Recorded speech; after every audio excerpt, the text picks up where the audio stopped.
mara kɔnɔna na o hukumu kɔnɔna na min ye Bamakɔ bolimafɛn dɔw ye min bɛ pick up olu ko fɔ ko dɔw fila ɲɔgɔnna kɔni o tiɲɛna o waleya ninnu kɔnɔna na min ye bolimafɛn sen fila 31 o fana tiɲɛna o hukumu kɔnɔna na fɛn min ye mugu pɛrɛntaw caman bolo dara ninnu kan ni wulikajɔ ninnu kɔni a yirala k'a fɔ k'a kɛra sababu ye fana balo min kɔni ni o kun bɛna taa di banbagaciw ma i n'a fɔ jaka ni o bɛ tali kɛ bɔrɔ 49 la 100 kilo la bɔrɔ 4 50 kilo la o kɔni ko finitigilakaw ye o fana minɛ ni wulikajɔ ninnu olu hukumu kɔnɔna na min kɔni ye ka kɛ ni waleya min kɔni kɛra kani boso finitigilakaw la o kɔni y'a yira k'a fɔ ko ni waleya in kɔni min kɛra ko una cɛsiri bɛɛ lajɛlen kɛ maa minnu kɛra ni waleya jugu in sababu ye ni ka bolo da u kan. An bɛ tɛmɛ ni kunnafoni cogoya ye halisa i n'a fɔ bakurubaw la an ye min lase aw ma an ka jamana premier ministre ale kɔni bɛ taama la Burkinakaw fɛ yen nɔ kabi alamisa don o taama ninnu kɔni hukumu kɔnɔna na a kɛra sababu ye ni jamana ɲɛmaa ninnu ka se ka ɲɛfɔli kɛ fɛn min kɔni Burkina ani ka fara Mali kan u bɛ se k'u bolo di ɲɔgɔn ma cogo min ka jɛɲɔgɔnya sigi gɛlɛya min bɛ ni jamana fila in da la kɛrɛnkɛrɛnnenya la lakanabaliya ka se ka fu siri o dan na o hukumu kɔnɔna na ka kɛ ni sɛbɛn fura min kɔni bɔra ninnu ka ɲɔgɔn ye ninnu kɔfɛ min kɔni ye conseil spécial min kɔni kɛra a kɛnɛ kan a yirala k'a fɔ ko ni jamana fila in kɔni bɛna jɛ k'u bolo di ɲɔgɔn ma walasa ka se ka gɛlɛya wuli ka bɔ u da la wa fɛn min kɔni hakilila baara ko u bɛna to ka u kɛnɛw sigi ka caya kosɛbɛ kɛrɛnkɛrɛnnenya la kalo wɔɔrɔ ni a bɛ kɛ ni jamana ninnu ni ɲɔgɔn cɛ walasa cogo min na gɛlɛya ninnu olu bɛ se ka wuli o la u kɔni y'a yira k'a fɔ ko u bɛna jɛ k'u bolo di ɲɔgɔn ma fɛn min kɔni ye farafinna kelenya ka se ka u lasabati u yɛrɛ dama olu ni ɲɔgɔn cɛ ni tile bi jamana minnu bɛ tile bi an fan fɛ ni gɛlɛya bɛ u ka kosɛbɛ.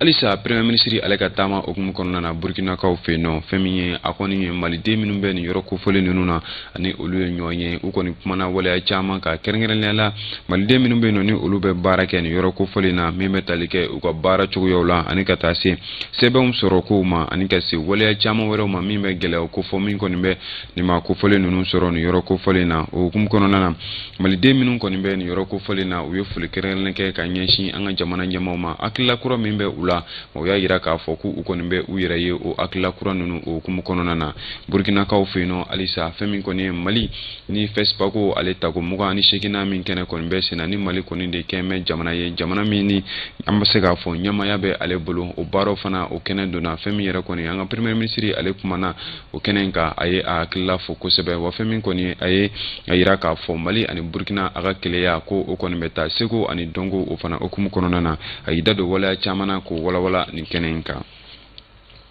An bɛ tɛmɛ ni kunnafoni cogoyaw ye an ye an da lase a ma bakurubaw la min bɛ tali kɛ fɛn min ye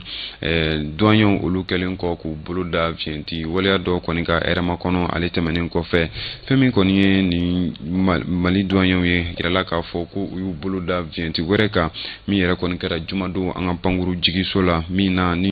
u y'u bolo da viɲɛti min kan ko a bɛ taa viɲɛti kolon 5000 ɲɔgɔnna na min kɔni kun nana nin yɔrɔ kofɔlen na n'i ye jateminɛ kɛ ko a musaka yɛrɛ bɛ t'i jɔ fo sefa wari miliyɔn 779 na kunkanfɛn olu de la ka tɛmɛ ni fɛn min kɔni ye commandant min bɛ nin yɔrɔ kofɔlen na n'o bɛ inspecteur Dofini Kone ale kofɔ ale n'a ka cɛdenw kɔni ka wulikajɔ de kɛra sababu ye ni ka se ka nin waleya in ka boloda ale kan nin waleya min yɛrɛ ni a bɛ viɲɛti ninnu kofɔ ko a kun dogolen don kosɛbɛ fɛn min kɔni ye walasa a kana se ka ye minɛnw cɛ la fɛn min ye douaniers ka cɛsiri o kɛra sababu ye ka se ka boloda ninnu kan fɛn min ye sɛgɛsɛgɛli ye ko o bɛ to senna halisa walasa maa minnu bɛ nin ko in kɔrɔ ka se ka boloda olu kan min bɛ tali kɛ douaniers ka ɲɛmaa la ni o bɛ inspecteur général Amadu Konate ale kofɔ ale ye foli kɛrɛnkɛrɛnnen kɛ ka ɲɛsin a ka cɛdenw ma nin waleya na a y'a yira k'a fɔ ko u ko u cɛsiri halisa fɛn min kɔni nin waleya kolon minnu bɛ yen nɔ ni o bɛ ta k'an ka jamana sɛgɛrɛ ka se ka fu siri a dan na. Kunnafoni ko nasira la halisa ka kɛ ni waleya min kɔni ye kunnafonidilaw olu jabala sɔrɔ ko maa dɔw kɔni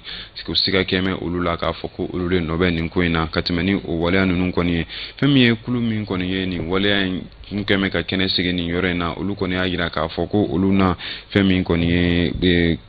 damakasi sɛbɛn dɔw maa dɔw kama maa minnu ni siga kɛmɛ olu la nin ko in na Lomari Bate ale bɛ ɲɛfɔli kɛ an ye a kow kan.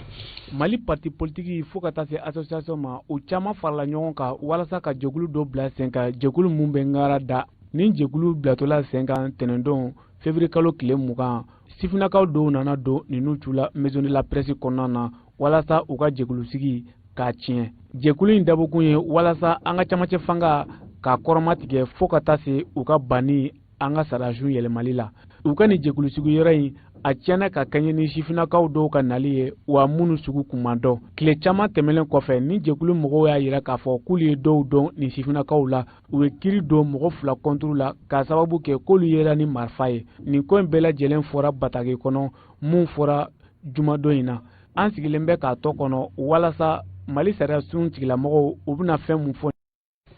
An bɛ tɛmɛ ni kunnafoni cogoyaw ye halisa fɛn bɛ tali kɛ ekɔlikaramɔgɔw ka lafasali tɔn olu ka batakiso la ni o bɛ tali kɛ sinɛbila olu kɔni a yira k'a fɔ ko min bɛ tali kɛ maa kofɔlen dɔ la ni o bɛ Sulemani Togo ale kofɔ ni ale kɔni kalan ɲɛmaa ye kani bosokaw fɛ yen ko kɛrɛnkɛrɛnnenya la min bɛ tali kɛ Bankasa ale kapula ko nin maa kofɔlen kɔni ni tora fɛn min ye waleya min kɔni taara ka nin dugu in sɛgɛrɛ ka tɛmɛ ni kunnafoni sɔrɔ cogo ye u kɔni b'a yira k'a fɔ ko nin waleya kɔni kɛra banbagaci wale min kɔni kɛra nin dugu in na ka bɛn alamisa don février kalo tile 23 o kɔnɔna ma kɛrɛnkɛrɛnnenya la kani boso ale dugu la ka tɛmɛ ni kapo mɔgɔw olu ka kuma ye u y'a yira k'a fɔ ko ni maa bagaci ninnu kɔni nana ni maa kofɔlen ani ka se maa dɔw de ma u kɔni kun bɛ ndolantan ni o bɛ yɛrɛ ɲɛnajɛ ko fɔ ka bɛ nɛgɛ kanɲɛ 17 waatiw ma o kun kɔnɔna na ko u kɔni ye waleya jugu ta ka ni maa ninnu kɔni sɛgɛrɛ min yɛrɛ kɔni na ni maa kofɔlen ni o bɛ tali kɛ Sulemani Togo la ni ale kɔni ye kalan ɲɛmaa ye second cycle fondamental min bɛ kani bosokaw fɛ yen nɔ ko ale dayana o waleya o kun kɔnɔna na an bɛ tasibila kɛ ka ɲɛsin a ma ani ka se maa tora nin ko in na an bɛ tasibila kɛ ka ɲɛsin u bɛɛ lajɛlen ma. Kunnafoni ko nasira la halisa ka kɛ ni fɛn min kɔni Tunisie ale jamana ɲɛmaa ye waleya min kɔni fɔ ni o bɛ tali kɛ K17 la ko fɛn min bɛ tali kɛ maa minnu bɛ yen nɔ ni olu bɛ taa tunga la duguma sira fɛ farafinna ka bɔ farafinna kɔnɔna na ka ɲɛsin ni jamana in ma a ka tɛmɛ ni a ka waleyaw ye fɛn min kɔni ye Mali ambassade min bɛ Tunisie ale kɔni kumana kuma min kɔnɔna na a bɛ a yira k'a fɔ ko fɛn min kɔni Mali maa den minnu bɛ nin yɔrɔ kofɔlen na a bɛ weleweleda kɛ u ye k'u ka u bolo da dusu kan wa fana ko Mali den minnu bɛ yen nɔ ni olu bɛ fɛ ka segin ka na Mali kɔnɔna na ko Mali gouvernement kɔni labɛnnen don walasa u bɛ se ka segin ka na cogo min na an ka jɛ an ka lase lamɛn Bakari M bɛ ale fɛ.